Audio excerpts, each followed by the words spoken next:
How you feel about all these entertainers that be using Tupac name to go viral? They'll say like the craziest shit about Tupac just to get attention and go viral. Why you think they be doing that, yo? Because Pac tastes good in their mouth. It feel good to make you wish, don't it? If you can't say nothing like you ain't met him, and you know everybody know him, that's just what we do, especially our culture. Let's hurry up and say something bad about him, or, you know, because it's a wow factor. Wow, he said that. You know, you got people like Lil Boosie and all those people, because I seen Lil Boosie kind of speaking up. Like, they ride for Pac. Pac can still be living if niggas like Lil Boosie then probably was around him. Lil Durk, niggas that matter. Of this day and age, I'm saying. I think he would be looked at as a leader. As a leader. He wouldn't have to talk as dumb as he was talking if we saying that. He wouldn't have to talk as crazy. We would probably see a little more mature Pac. Hell, Pac might be the president by now. Real shit. Bet you can't name one of these dudes run for president. Like, for real. I'm talking about brain-wise. I'm talking about knowledge-wise. Political-wise. Pac is a well-rounded artist. It was cut off before his time, before we can start putting them in verses, and none of that shit was here. But we had to lay flowers where they belong. Better rapper, I keep going back to that, better rapper than Pac, better lyricist than Nas. Nas is number one to the biggest rapper. Nas is number one. This is where journalism has failed us. Man, I remember like people like them journalists that used to jump over gates and shit and to get a real story and go to Iraq when the war go on and they standing right in the middle of bombs. Man, we got a bunch of green screen ass journalists. You ain't been nowhere, all you got is a dumbass opinion. You ain't gonna stand in the field. No, man. I'm not listening to none of that shit. I ain't listening to QD3 talking about the Michael Jackson wouldn't work with Pac. Well, I think that's a question or something that we would never have an answer to, because both of those great legends are gone. So everybody can say, I got my opinion that he didn't. QD got his opinion that he did. I honor that. But I ain't going for dumb statements. Not when it comes to a legend. I ain't going. Hey, Michael's around there hanging with Suge Knight now. Fuck out of here. That relationship between Suge and Michael and them and all those people were personal. You know how many people had to stop hanging around us because of the backlash they were getting because it was Death Row Records? So imagine the backlash Michael Jackson would have gotten. So I think he backed out of it because it was a better choice for his image and business. More than anything. Yeah, T-Pain, man, just like, come on. You know, it's not no issues. I ain't backing down from what I said. Keep Pac name out your mouth when it comes to that. The other nigga that was in the background talking about he'll be dead, like, have some motherfucking couth. Like, what the fuck is we talking about? Who will be dead and who will be living? That's some real shit.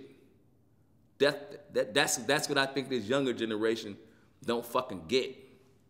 They talk about a lot of motherfucking death and like that shit is like nothing. Like that shit is nothing. Life don't mean nothing to everybody. They feel like, man, like dying is winning. I don't want to be a dead singer that everybody recognize. Ain't no joy in dying, my nigga. I'm in a funeral home at least 3 times a week and bombing dead niggas.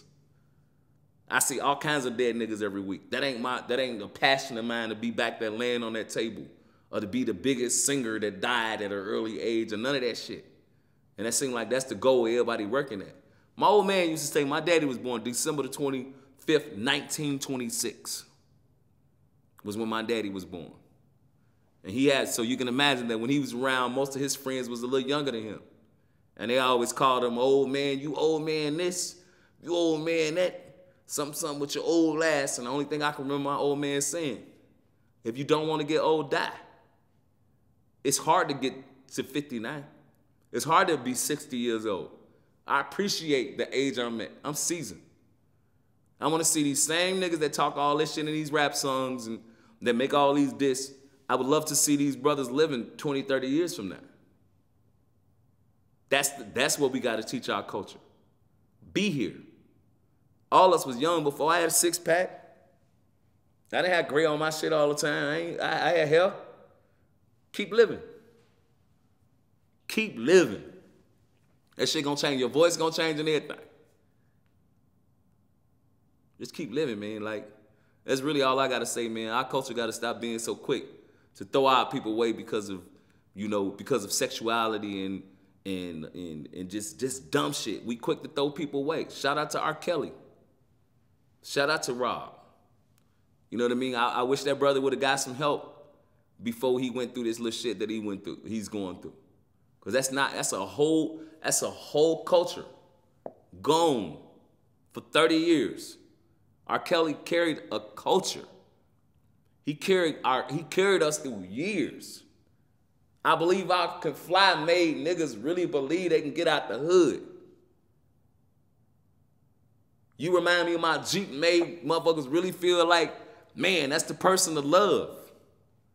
And we lost that to what he's going through. And all us can look at that and see back that man needed help.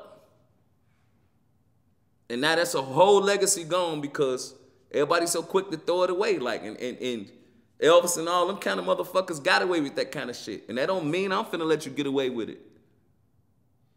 But our culture got to stop throwing each other away so fast. That's it. I don't want to be sounding like a preacher, but I am the preacher of R&B. My name is Danny Boy Stewart. I accept all the flack. Danny Boy Stewart on Instagram.